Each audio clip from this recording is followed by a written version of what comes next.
साथियों नमस्कार। 2 दिन से एक विषय पर लाइव करना चाह रहा था, समय न मिल पाने की वजह से लाइव नहीं कर पा रहा था। मित्रों, मैं आज उत्तर प्रदेश की बाउंड्री से बाहर निकल के मध्य प्रदेश जाना चाहता हूं। पिछले 2-3 दिनों से एक आईएएस ऑफिसर हैं संतोष वर्मा जी, उनके खिलाफ तरह तरह की बयानबाजी लोग कर रहे हैं। कोई कह रहा है कि उनके साथ मारपीट की, इस तरह की आपत्तिजनक बातें कही जा रही हैं। मित्रों, मैं ऐसे आईएएस संतोष वर्मा को सैल्यूट करता हूं। वैसे मैं बहुत आईएएस और अधिकारियों के चक्कर में नहीं पड़ता, क्योंकि ये सब बहुत एक तरह से आईएएस बनने के बाद एक तो समाज और परिवार से कट जाते हैं और दूसरा सेल्फिश बहुत हो जाते हैं। यही कारण हमारा एक साथी, डॉक्टर साथी, वो कहता है कि पढ़ा लिखा बाबू आईएएस होता है। मगर मैं आईएएस मध्य प्रदेश कैडर के आईएएस संतोष वर्मा जी के बयान से 100% सहमत हूं, उनका समर्थन करता हूं और उन्हें सैल्यूट करता हूं। जो उन्होंने इस तरह की बात कही है, उनके बयान को तोड़ मरोड़ के पेश किया जा रहा है। हम लोगों ने अपने जीवन में भी इस तरह के बहुत से बयान दिए हैं और समाज में इस तरह के जो बहुत तुच्छ मानसिकता और बहुत छोटी मानसिकता के गिरे हुए लोग होते हैं, वो उनके पीछे पड़ जाते हैं। आपको याद होगा, मार्च महीने में हमने भी एक बयान दिया था, उसको तोड़ मरोड़ के, पूरा बयान किसी ने नहीं दिखाया, तोड़ मरोड़ के उसे पेश किया गया और 2-4-10 दिन की डिस्टर्बेंस बनी रही। खैर, उसका हमने सामना किया। तो मैं पुनः कहना चाहूँगा, आईएएस संतोष वर्मा जी के बयान को पूरा सुना जाए, उनके मंतव्य को, उनकी मंशा को समझा जाए। बहुत ही अच्छा, तर्कपूर्ण और समानता पूर्वक वो दिया गया, समानता को बढ़ावा देने वाला वो बयान है। और मैं समझता हूँ वो एक आईएएस, उन्होंने जिम्मेदारी से अपने एक सभा में, जहाँ हमने पता करवाया अपने व्यक्तिगत साथियों से, 6000 से ज़्यादा लोग थे उस कार्यक्रम में, और उस कार्यक्रम में उन्होंने कहा है, अगर कोई उन्होंने ऐसी बात कही होती तो 6000 जो जिम्मेदार, पढ़े लिखे, जागरूक लोग थे, वो भी कुछ कहते। तो बहुत अच्छा उनका बयान है। उनके बयान को तोड़ मरोड़ के ना पेश किया जाए। मैं समाज के हर वर्ग से कहना चाहता हूँ कि रोटी बेटी का संबंध हर वर्ग में होना चाहिए। इस देश में समानता तब होगी जब ब्राह्मण बेटी की शादी कुर्मी परिवार में हो, कुर्मी परिवार की बेटी की शादी ब्राह्मण परिवार, क्षत्रिय परिवार में हो, जिसको कहते हैं लव मैरिज, और होता रहा है। मैं मित्रों ये साफ साफ कहना चाहता हूँ कि जब एक तरफ सम्मान, समानता और प्रेम जहाँ होता है, वहाँ जातीय बंधन टूट जाते हैं। और आप लोग, जो लोग भी इस वीडियो को देख रहे हैं, ज़्यादा से ज़्यादा शेयर कर दें। आप सबने भी जीवन में ये महसूस किया होगा कि जहाँ समानता, बराबरी, सम्मान तीनों मिल जाते हैं, विचार मिल जाते हैं, वहाँ जातीय बंधन टूट जाता है। यही तो बात कही आईएएस संतोष वर्मा जी ने।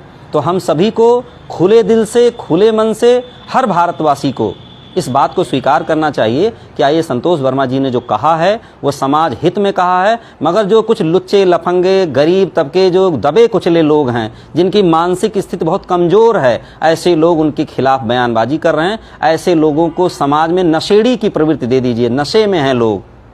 मैं ये बात बहुत जिम्मेदारी से बोल रहा हूँ कि जो लोग भी आईएएस संतोष वर्मा मध्य प्रदेश वाले के खिलाफ बोल रहे हैं, उनको आप नशेड़ी मान लीजिए, विकृत मान लीजिए, समाज में उनकी कोई हैसियत नहीं है ऐसा मान लीजिए। ये फेसबुकिया लोग हैं, बोल रहे हैं।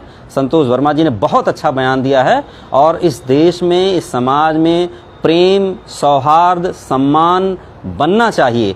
एक दूसरे के बीच में रोटी बेटी का संबंध होना चाहिए। एक दूसरे समाज के बीच में ये जो लोगों ने जातियों में बांटा है, ये जातियां, मानवता जातियां, मानव की जातियां तब बनेंगी, एक मानव दूसरे मानव से प्यार करेगा जब आपस में रोटी बेटी का संबंध होगा। और मेरा मानना है, आईएएस संतोष वर्मा जी ने जो बयान दिया, उनका मंतव्य यही था। मैं पुनः आईएएस संतोष वर्मा जी को सैल्यूट करता हूं। उनके बात, उनके विचार, उनकी मंशा, उनके मंतव्य का समर्थन करता हूं और मध्य प्रदेश के हर उस नौजवान साथी का अभिनंदन करता हूं जो इस समय आईएएस संतोष वर्मा जी के साथ लामबंद हो रहे हैं, कमर कस रहे हैं। और मध्य प्रदेश जैसे रूढ़िवादी राज्य में, मैं मध्य प्रदेश को रूढ़िवादी राज्य इसलिए कहता हूं क्योंकि हमारे यहाँ उत्तर प्रदेश में कांसी राम जी ने काम किया, हमारे यहाँ कांशी राम जी ने काम किया।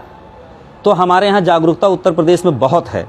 मगर मध्य प्रदेश में चूँकि कांशी राम जैसा, कर्पूरी ठाकुर जैसा, राम स्वरूप वर्मा जैसे लोगों ने काम नहीं किया, इस वजह से यहाँ मध्य प्रदेश में मैं समझता हूँ रूढ़िवाद ज़्यादा है। आईएएस संतोष वर्मा जी का ये दिया गया बयान रूढ़वादिता को तोड़ेगा, जातिवाद को तोड़ेगा, समानता की बात, सौहार्द की बात, सम्मान की बात, प्रेम की बात करेगा। हमारे ज़िले में ही हमारे एक ज़िले में ही बहुत ज्वलंत मतलब बहुत अच्छा उदाहरण है कि हमारे यहाँ एक डॉक्टर, बहुत बड़ा, गोंडा ज़िले में एक बहुत बड़े डॉक्टर हैं, उनकी बहू मुस्लिम परिवार से हैं। वो मुंबई का एक बहुत ही मशहूर बड़ा परिवार, मैं व्यक्तिगत तौर पे इस बात को कह रहा हूँ। डॉक्टर ओ.एन. पांडे, गोंडा के हर आदमी जानते होंगे। उनके बेटे की शादी मुंबई के एक प्रतिष्ठित, आप मुंबई जाएंगे, मीरा रोड फेमस है, डॉक्टर मजहर हुसैन, जहाँ तक मैं जान पा रहा हूँ, उनकी बेटी हैं। तो इस तरह के संबंध होने चाहिए। ये बहुत गरीब और बहुत गुरबा और तुच्छ, जिनके खाने को नहीं आंट रहा है, वो फेसबुक पे आइए संतोष वर्मा जी को चैलेंज कर रहे हैं। अरे मूर्खों, सुधर जाओ, सम्मान, प्यार, सौहार्द की बात करो। जिनके अंदर पैसा आ गया है, जिनके पास समझ आ गई है, वो बहुत जातिवाद के चक्कर में नहीं पड़ रहे हैं। तो मैं पुनः उस बात पे आऊँगा, जो लोग भी आईएएस संतोष वर्मा जी का समर्थन कर रहे हैं, मैं ऐसे सभी नौजवानों का भी अभिनंदन करता हूं, उन्हें सैल्यूट करता हूं। पूरे देश में इस समय बहस छिड़नी चाहिए कि आईएएस संतोष वर्मा जी ने सही कहा कि गलत कहा। और मैं एक चेतावनी भी देना चाहता हूं आईएएस एसोसिएशन को। ठीक है, आपने जल्दबाजी में दे दिया, मगर ये यही आईएएस एसोसिएशन है? बहुत पढ़ा लिखा से एसोसिएशन बताते हैं आप लोग की, आप लोग ऐसे तो लग रहा है आप लोग गुलाम संगठन हैं। आईएएस है कि आईएएस के नाम पे तोहमत है और आईएएस के नाम पे कलंक है, हैं? आईएएस का संगठन है और आपने बिना जांच पड़ताल की एक जिम्मेदार आईएएस अधिकारी को सो कॉज नोटिस दे दिया। मनवादी आईएएस एसोसिएशन नहीं चलेगा। इस देश में आदिवासी, पिछड़ा, किसान, हर वो पढ़ा लिखा जनरल कैटेगरी का आदमी जो इस देश में प्यार, सम्मान, सौहार्द की बात करता है, आज वो आईएएस संतोष वर्मा के साथ खड़ा है। मैं आपसे भी अपील करूंगा, अगर आपके अंदर थोड़ी भी समझदारी है, आपके अंदर थोड़ा भी सम्मान, प्रेम और आप इस भावना को आगे बढ़ाते हैं, मानवता को आगे बढ़ाते हैं, तो आइए संतोष वर्मा जी का साथ दीजिए। बहुत बहुत धन्यवाद। जय हिंद, नमस्कार।